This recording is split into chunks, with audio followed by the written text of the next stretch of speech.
السؤال الأزلي اللي بيقوم خناقات وبيتسبب في استقالات جوه تيمات الديفلوبمنت. يا جماعة، واحنا بنبني الاركتكتشر الجديدة نشتغل بكافكا ولا رابت ام كيو؟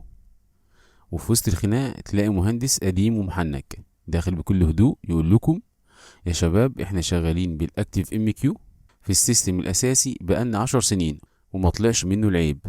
ليه الاوفر انجينيرينج اللي بتعملوه ده؟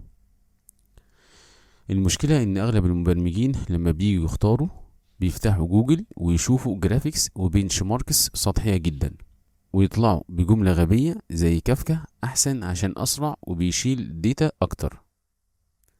الرد ده سطحي جدا وممكن يلبي شركتك مصاريف مرعبة على الكلاود بدون اي فايدة حقيقية، او الاسوأ يخليك تفقد بيانات حساسة في البرودكشن. في عالم هندسة البرمجيات مفيش حاجة اسمها التكنولوجي دي أحسن من دي مطلقا. في حاجة اسمها تريد اوف اناليسيز، انت بتدفع ايه عشان تاخد ايه. اهلا بيكم في كبسولة سيستم ديزاين جديدة. انا مصطفى سليمان، والنهاردة احنا هنقعد على كرسي السوليوشن اركتكت ونشرح الثلاث مدارس الكبار في عالم المسج بروكرز.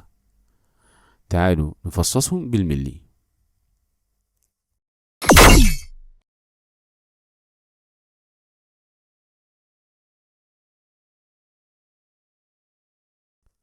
هنبدأ بالمدرسة الأولى والأقدم، مدرسة الأكتيف ام كيو والأنظمة الشبيهة زي اي بي ام ام كيو. ده هو البطل التاريخي للأنظمة الكبيرة والممثل الشرعي لمعيار الجافا مسج سيرفيس جي ام اس. الأكتيف ام كيو مش معمول عشان يشيل ترافيك ملايين الرسائل في الثانية بتاعة الفيسبوك واليوتيوب. هو مش بتاع الحتة دي. هو مصمم بمبدأ Transaction Safety and Enterprise Reliability. الأداة دي عبقرية في حاجة اسمها ال XA Transactions أو ال Two Phase Commit. يعني إيه؟ يعني لو عندك رسالة مالية معقدة طلع من خدمة ومؤثرة في كذا داتابيز وأنظمة خارجية، الأكتيف ام كيو بيضمن لك إن يا إما البروسيس دي تتنفذ بالكامل وتتثبت في كل حتة في نفس الفيمتو ثانية، يا إما السيستم كله يعمل رول باك ويرجع كأن شيئا لم يكن. أمان مطلق للديتا. لو أنت شغال في بنك أو نظام حكومي ضخم أو شركة طيران مبنية على أنظمة جافا القديمة والمونوليث التقيلة Service Oriented Architecture، ومحتاج أمان ديتا خرساني وقوانين حاسمة Strict Compliance، الأكتيف ام كيو لسه معلم في حتته بالرغم من عيوبه إن تقيل في الميموري وما بيعملش هوريزونتال سكيل بسلاسة. نروح للمدرسة التانية، مدرسة الرابت ام كيو، وده الممثل الشرعي لمعيار ال AMQP. رابت بنسميه في الهيكلة المعمارية السمارت بروكر ضمب كونسيومر. هو المايسترو الذكي اللي بيشيل الليلة كلها. رابت عامل زي بوسطجي محترف وذكي جدا، بياخد الرسالة من الكود وعنده قدرة مرعبة ومبهرة على التوجيه كومبلكس راوتينج لوجيك.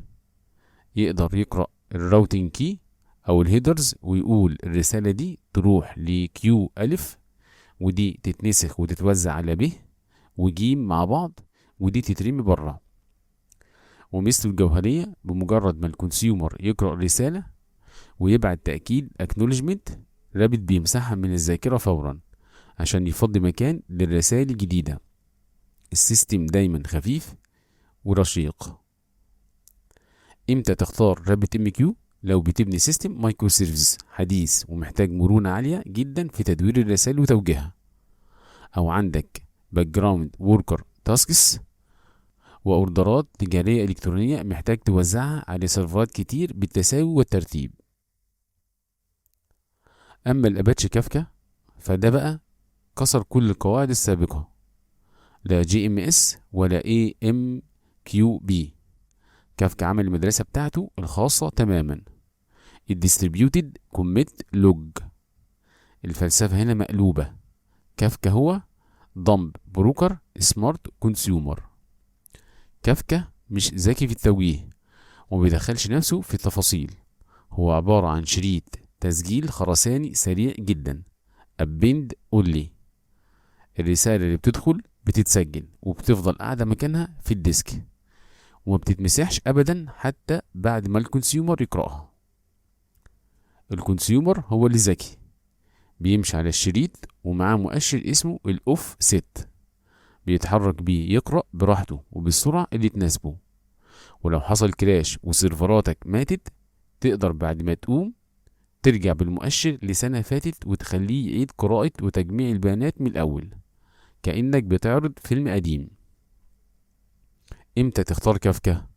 لو عندك طوفان ديتا ماسيف ثروبوت وملايين الرسائل في الثانية الواحدة، زي أنظمة ال IoT، الأكتيفيتي تراكنج لشركات زي أوبر أو لينكد إن، الريال تايم أناليتكس، أو لو بتبني سيستم قايم على الإيفنت سورسنج. الخلاصة الهندسية للنهاردة: عشان تقفل الخناقة دي في شركتك، لو السيستم بتاعك بنكي كلاسيكي أو قايم على جافا انتربرايز ومحتاج ترانزاكشنز معقدة وضمان ديتا بنسبة 100%، خليك على الأكتيف ام كيو. لو بتبني مايكرو سيرفيس حديثة ومحتاج رسائل تروح لأماكن معقدة ومتغيرة والرسالة تتقرأ وتموت عشان السيستم يفضل خفيف، روح للرابت ام كيو. لو داخل على طوفان بيانات وملايين الريكوستس في الثانية وعايز تعمل ايفنت ستريمينج وتحتفظ بالتاريخ بالكامل، مالكش غير كافكا. اختار الأداة اللي تناسب حجم مشكلتك وميزانيتك، وما تمشيش ورا الهايب والبنش ماركس الوهمية. احنا كده فتحنا غطاء المحرك وعمقنا الفروق الجوهرية بين عمالقة البروكرز كافكا، رابت، واكتيف ام كيو. دلوقتي انت بقيت عارف تختار الماسورة الصح لسيستمك وتقفل الدياجرام بتاعك على درو اي او وانت حاطط رجل على رجل. بس استنى، هنا المواسير ركبت والسيستم قام، وفجأة الساعة 3 الفجر خدمة وقعت في النص والبروكر عمال يبعت رسائل لسيستم ميت. هتعمل ايه؟ لو عملت ريتراي اعمى وعشوائي، انت مش بتصلح السيستم، انت بتضرب سيرفراتك بالنار وتموت البرودكشن بالكامل. عشان كده الكبسولة الجاية هي خط دفاعك الأول. هنشرح تكتيكات الانسحاب الذكي وكوابيس الريترايز والخلطة السحرية للإكسبوننشال باك أوف مع الجيتر. ما تنساش تعمل لايك لو الكبسولة دي رتبت دماغك، واشترك في القناة عشان توجه الكبسولة الجاية لدماغك فورا. السلام عليكم ورحمة الله وبركاته.